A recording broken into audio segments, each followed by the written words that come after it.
Hey folks, welcome back to the channel. So what I have here today is a really early 1991 made in Mexico Telecaster. I actually haven't seen any 1990s, and I've seen very few 92s, so this one really shocked me when I found it. And you know, it's got some oddities, and I thought I'd show you some of those today. It's just a little bit weird compared to the later ones, and it's kind of cool just because it's weird. So anyway, it came to me missing a few critical parts. We're going to put this thing back together today, but in the process I'll show you what it's made of.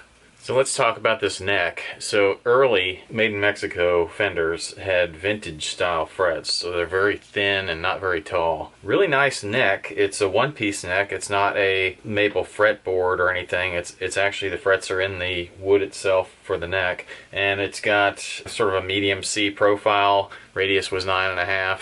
Looks like most of the other made in Mexico necks that I've seen, except the truss rod. The anchor at the end is not as far down as I'm used to seeing it. It's actually sort of under this sticker. It's right about here, almost in the middle of this X between the screws. It's, you know, everything looks legit here. The sticker, I've seen this Martina name on some other necks, and I've seen some similar writing on some of the other necks. This one says 16791 8A. I don't know what 8A is, but I'm assuming 16791 is July 16th, 91. Everything looks right, you know, on it. It's got a MN1 serial number, so it's a 1991 silver logo. Pretty standard for the time, except on the back, and I'll get you a still picture of this so you can see it a little bit better, but it's got some really early made in Mexico style tuners on there. I've only ever seen these on 1990 Stratocasters from Mexico and maybe an occasional 91, but I've never seen it on a Telecaster before, so this is the earliest one of these I've seen. So like the neck, the body's a little bit weird to me. It's American dimensions. The control cavity, I'll get you a picture of the control cavity route, but it looks a little strange to me. It's got like two sections to it, like a really old style Fender body. There's a neck route here, that for the neck pickup rather, and that looks very standard to me. And the neck pocket itself looks like all the other made in Mexico Telecasters I've seen, with the little relief cuts here on the corners. The large number that's in here, I've only ever seen that on some of the early made in Mexico Strats. I've never seen it on a Tele, so you know, seeing this big number 1 in here, it's kind of interesting. It's definitely got some transfer of ink from the sticker, so I can tell that it's probably the original body, and it's got some writing in here that I can't really make out.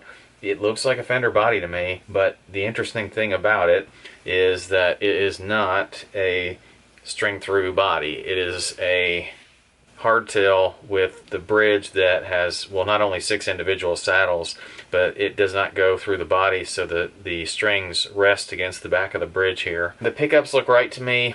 I've got some glue drying in some of these holes that I've doweled for the control cavity, so I'll get some pictures of those a little bit later. The strap buttons are not original. I ended up putting these on from another made in Mexico guitar, but it came with some other weird strap buttons that I'm positive are not original. It's got a CRL switch, but it has mini pots, which is really an odd thing to see on a Fender, but I have seen this on one other style of made in Mexico Fender guitar, and it was a made in Mexico Squire series. And from what I've heard about these instruments, like the very early ones were run with a mixture of American and Squire parts. So they took things like American body blanks or American neck blanks, and they finished them, and then they took some Squire electronics and things like that, kind of combined everything together.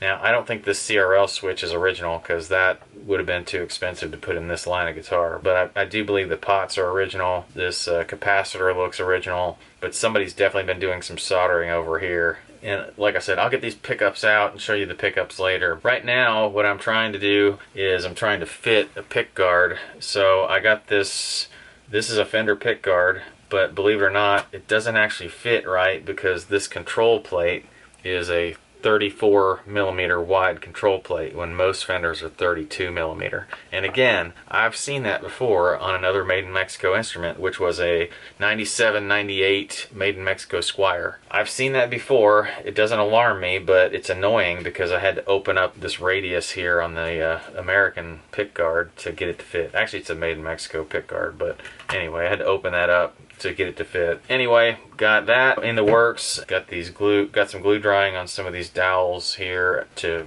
re-drill the control cavity screws. I'll show you the electronics here in a second. The original neck pickup is a nice fiber bobbin Alnico magnet pickup with a 4.8K passive resistance, and the bridge pickup is a nice brass plate model with a 5.48K resistance. Alright, well, I've been doing a lot of test fitting of parts, and I've got everything pretty much buttoned up here. I'll show you some still pics of the control plate, the rewiring that I did. I left the original pots alone, but I did clean up the wiring on that CRL switch. You know, it's part of the guitar's history at this point, so I'm leaving it.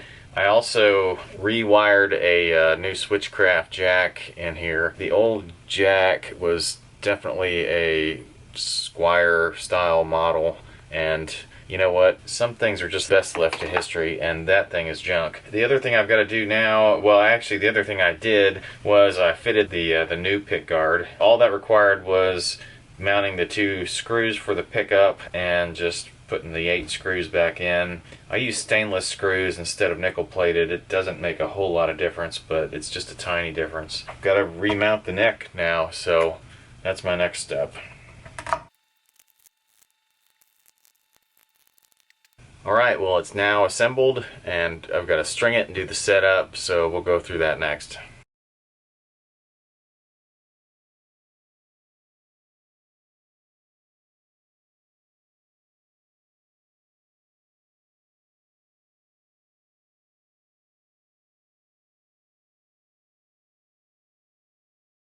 Okay, so there's a couple things to check on it when you've got the strings on.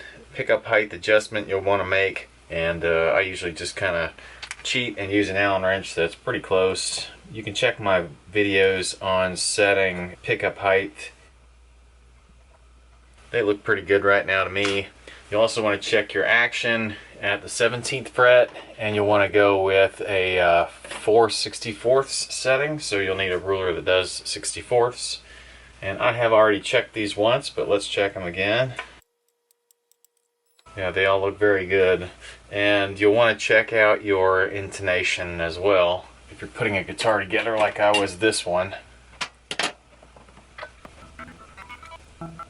So as you check intonation, and you know, you can do this on a Fender without any neck support if you want. And you're checking the harmonic versus the fretted note. In my case, the fretted note is flat, so I need to loosen the saddle just a bit. There we go. When you're sharp, you want to tighten it up just a bit. Alright, well, that's got all my intonation correct. And then you might want to check your neck relief while you're at it. This is a 9.5 inch radius, so you want to check for 12 thousandths of neck relief at the 8th fret. That looks good. Alright, well, that's pretty much it for this old Fender here. This one's going to join my collection just as a unique old 90s, early 90s instrument.